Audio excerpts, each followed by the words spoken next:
Voordat ze sheep doen, die ene post voor in het dal. Ja, meteen die borst Met naar die voren brand schuiven. met Ja. Met een helper erbij, hè? Oké. De grote borst. Goed. Nee? Dat doen we dus niet.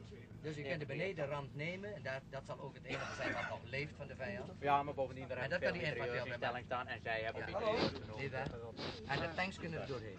Hallo. Meteen door, major, van de Croix naar de Tulaire. Nee, op mijn bevel. Ik moet het resultaat afwachten van de lichte vliegtuigverkenning. Wat de kolonel?